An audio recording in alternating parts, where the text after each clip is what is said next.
Верувам дека следните минути ќе бидат интересни за нашите гледачи. Ќе говориме за тоа како да се ослободиме од зависноста на шеќер со помош на хипноза, односно хипнотерапија.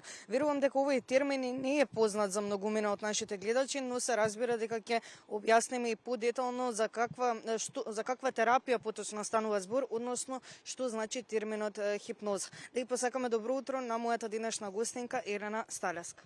Добро утро, Марија. Благодарам што ја организиравте денешнава средба. Драго ми е што имаме можност да говориме на една ваква интересна, не секојдневна тема. На самиот почеток народски сакам да појасниме. Што значи терминот хипноза?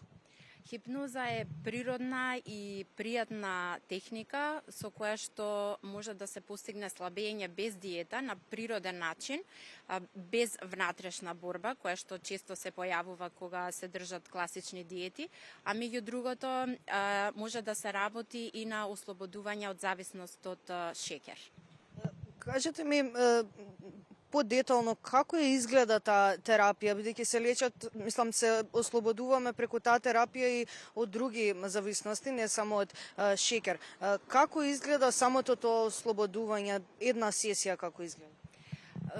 Се следи, претежно сесиите се онлайн и се следи протокол кој што овозможува лицето да влезе во длабока хипноза и оттаму кога всушност со хипнозата се работи на ослободување на критичкиот ум, на свесниот ум и кога ќе го ослободиме критичкиот ум, ние во исто време го заобиколуваме и со тоа полесно влегуваме во подсвеста каде што се складирани сите наши навики.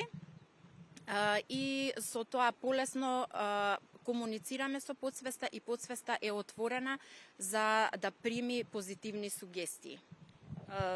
Како се чувствува човекот кој што е под хипнотерапија во тој момент, бидејќи напоменавте дека треба да влезе во длабока хипноза? Дали е смирен, има повеќе мир, дали има контрола врз себе? Да, секако. Значи, повеќето луѓе очекуваат дека ќе доживеат чувство како да се удрени од гром, меѓутоа тоа нема да се случи. Чувството е многу пријатно. Единствено што треба да се направи е да се седи само на стол и да се следат инструкциите кои што се даваат, за да може да се навлезе подлабоко во подсвеста.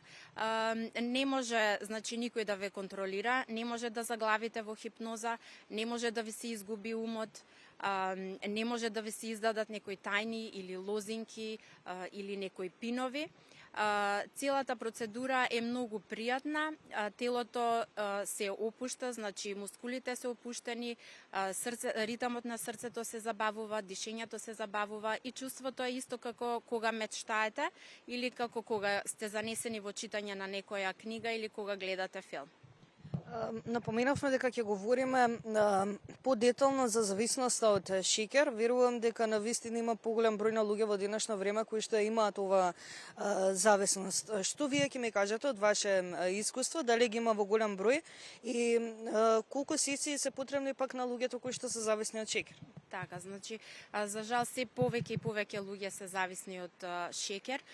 Причината за тоа најчесто е емотивна, најчесто посегнуваме по нешто благо, по торта, по палачинка, по чоколадце, кога сме под стрес, кога кога чувствуваме некоја емоционална болка, кога сакаме да пополниме некоја емоционална празнина.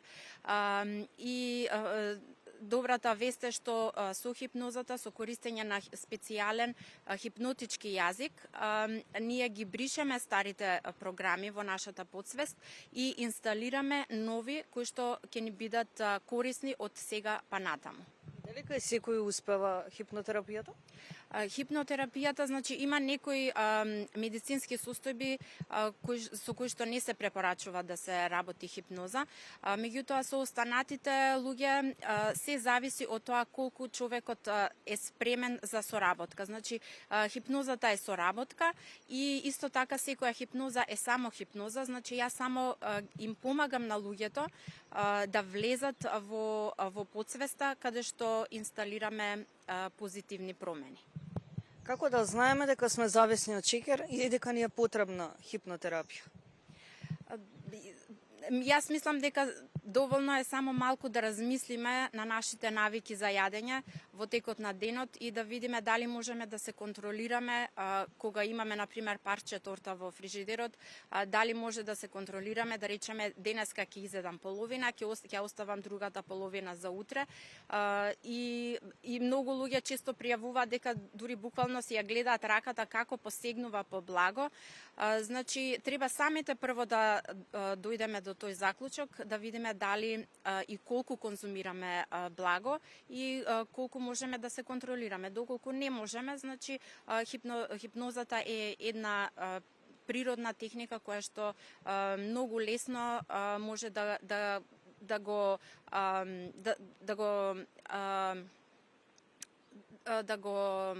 се ослободат верувам. Да се поработи на тој аспект и резултатите се предвидливи. Доколку немате други пораки до сите оние кои што можеби се пронајдува во оваа тема и на некој начин мислат дека се зависници од благо, односно од шеќер, ќе ви се заблагодарам за овој разговор. Па сакам уште да дадам еден краток совет, ако може, за сите кои што сакаат да јадат помалку благо. Таа желба може да ја пресечат на некој начин доколку пијат ладна вода, значи ладна вода, затоа што кога ќе ја испиеме ладната вода, нашето тело троши калории да ја затопли температурата на водата да дојде до истата температура на нашето тело. Ви благодарам уште еднаш. Се надевам дека ова вклучување беше интересно за нашите гледачи, со оглед на тоа дека за прв пат од терен, па верувам и во нашата утринска програма се говори за хипнотерапија, односно хипноза и за зависноста од шеќер.